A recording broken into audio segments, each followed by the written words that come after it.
बिस्मिल्लाहिर्रहमानिर्रहीम। नाज़रीन, मैं तेरा मेज़बान अमानत अली साबर अपने ज़रिए चैनल तो तुहानू खुशमदीद आखना। दोस्तों, अज जिहड़ी तुहाडे नाल असीं अपनी मालूमात शेयर करने वाले हाँ, इहदे विच दोस्तों असीं तुहानू एक गल पॉइंट आउट करनी है कि लैमन गार्डन दे बारे च बहुत ज़्यादा वैराइटीज़ ने पाकिस्तान च जिहड़ियां काश्त होंदियां ने, ते असीं चाइना लैमन ही क्यों लाइए। ये गलबात तुहानू दस्सण दी मैं कोशिश करांगा। कुछ मालूमात ने जिहड़ियां तुहाडे नाल मैं शेयर करांगा। ये अगर तुहानू पसंद आउण ते दोस्तों साडे चैनल नू सबसक्राइब करना, लाइक करना और बैल आइकन नू ज़रूर दबाना, ताकि इहो जी मालूमाती वीडियो तुहानू यानी वक्त ते मिलदी रहे और तुसीं साडी मालूमात तो फ़ायदा उठाउंदे रहो। दोस्तों, पाकिस्तान दे विच तुहानू पता है कि लैमन गार्डन दी इन्नी कुछ ज़्यादा यानी फार्मिंग नहीं हो रही, लेकिन इहदे नाल साडा सिलसिला वक्त कदीम तो है। पहले यानी कि साढ़े जे जिमीदार भाई या साढ़े बजुर्ग जिहड़े सन, वो थोड़े बहुता एक दो यानी कि बूटा दरख्त ला लेना, मसलन अपने खाले बन्ने दे घर की ज़रूरत वास्ते। लेकिन हुण इस वक्त जिहड़ी सूरत हाल चल रही है, इस वक्त ये बाकायदा एक सनत के तौर पर बन के उभर रही है, यानी कि इनू एक फसल के तौर पर बतौर लोग काश्त करना शुरू हो गए हैं। तो लेकिन मैं अज तुहाडे नाल वाजिया गल करना ये चाहना कि असीं चाइना लिमू ही क्यों लाइए। होर पाकिस्तान दे विच वैराइटीज़ जिहड़ियां चल रही ने, उन्हां दे विचों यूरिका है और कागज़ी लैमन है, इस तो अलावा देसी लैमन है, चाइना लैमन है।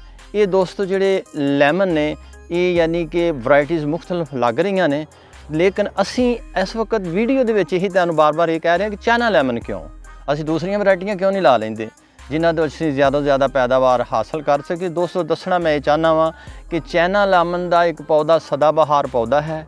अगर तुसीं इहनूं किसी अपने गमले दे विच लाया होया है तो ये तकरीबन मोस्टली यानी कि सारे साल दे विच ये तुहानू फ्लावरिंग करदा है, फ्रूटिंग करदा है। अगर तुसीं इहनूं बतौरे यानी कि किसी फसल के तौर पर खेत च लांदे हो, ਉਹਦੀ एक तफसील लंबी है, वो तुहानू मैं एक होर वीडियो यानी मुकम्मल कल्टीवेशन ऑफ द लैमन दसांगा। सिर्फ इस वीडियो च ये दसना चाहना मैं अपने जिमीदार किसान भाइयों नू कि लैमन लाइना या चाइना का जिहड़ा लैमन है इसकी अहमियत क्या है। दोस्तों, जिहड़े हुण यूरिका है, देसी है, ये देसी जिहड़ा लैमन है ये तकरीबन मोस्टली खत्म होंदा जा रहा है, क्योंकि ये उत्ते एक सोके की बीमारी लगती है और वो सोके की बीमारी जिहड़ी है तरशावा फलां दूसरिਆਂ ਨੂੰ भी नुकसान पहुँचाती है, यानी कि छूती किस्म की बीमारी कह लो।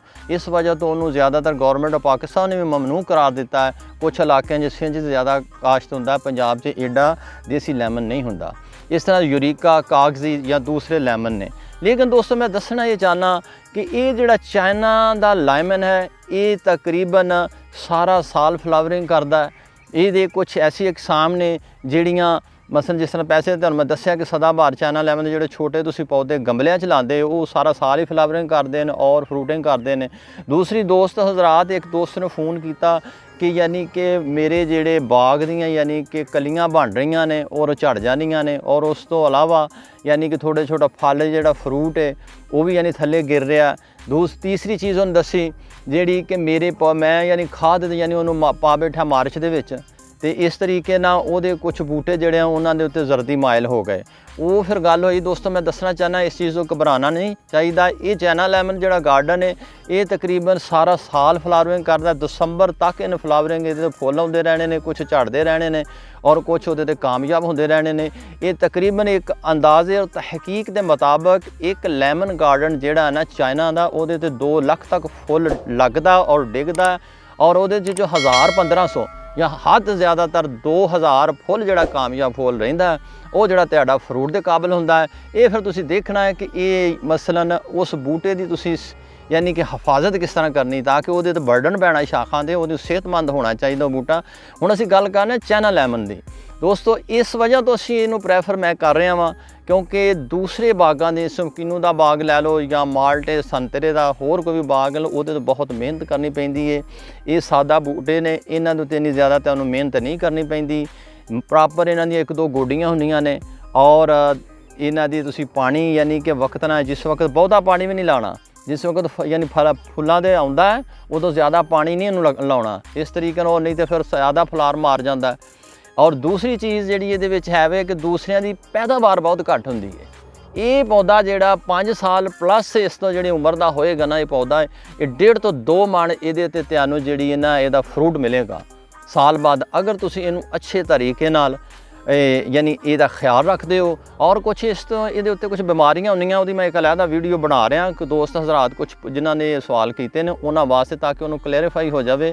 तो सिर्फ ये चाइना लेमन की ये अहमियत कि तुसी इहदी यानी कि कल्टीवेशन करो अपने खेतों के विच करो और अपने अगर तुहाडे घर च बगीचा है वो भी कर सकते हो। दूसरा इहदा कंपैरिजन हुंदा देसी लेमन की मार्केट नाल और जिस वक्त देसी लेमन मार्केट आउट हो रहा मार्केट चों ये इन हो रहा होंदा और जिस वक्त ये इन होंदा वो आउट हो रहा होंदा।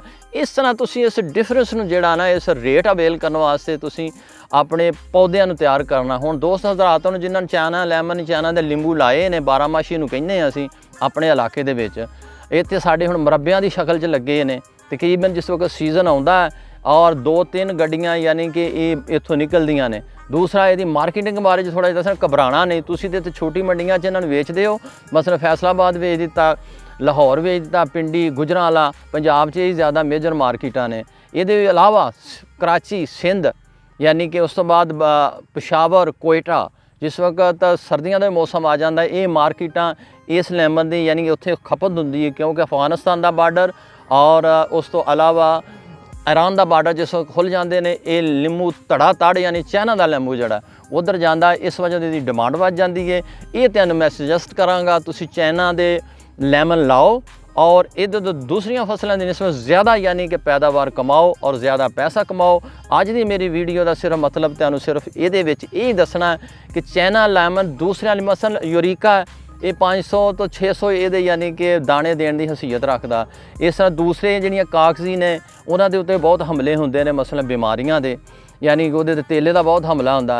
ये चाइना लेमन दे अगर तुसीं इन्हां नूं प्रॉपर तरीके नाल नॉर्मली स्प्रेयां करो तद भी काम कर जाता और इहदी आपाशी वो भी तुहानूं मैं दसांगा किस तरह करनी है और इस तो बाद इन्हां दी खादां दा जिहड़ा शेड्यूल है और दूसरियां इहदे मतलब जो मालूमात नूं एक मुकम्मल वीडियो बनावांगा उहदे विच तुहानूं सारियां दसांगा। अज सिर्फ मैं प्रेफरेंस दे रहा कि तुसीं चाइना लेमन गार्डन लाओ और ज़्यादा तो ज़्यादा मुनाफा कमाओ। मसलन साडे यानी कि इत्थे अगर तुसीं 250-300 पौधा खेत च लाया होया है तो कम से कम यानी 2 लाख जिहड़ा ना पर हेक्टर अगर तुसीं किसी नूं भी वेचदे हो तो वो आसानी नाल विक जाता है। अगर तुसीं आप उन्होंने यानी मार्केटिंग उहदी करदे हो तो हो सकता उस तो ज़्यादा भी हो जाए और वो दिक्कत भी कोई नहीं हैगी। ये कुछ थोड़ी जी मालूमात चाइना लेमन के बारे में मैं तुहाडे नाल डिस्कस करनी सी। तफसील तो बहुत इस तरह वीडियो बहुत वड्डी हो जाएगी तो ये तुहानूं अगर मेरी यानी तजवीज़ पसंद आई होवे उम्मीद है कि आएगी इंशाअल्लाह ताला।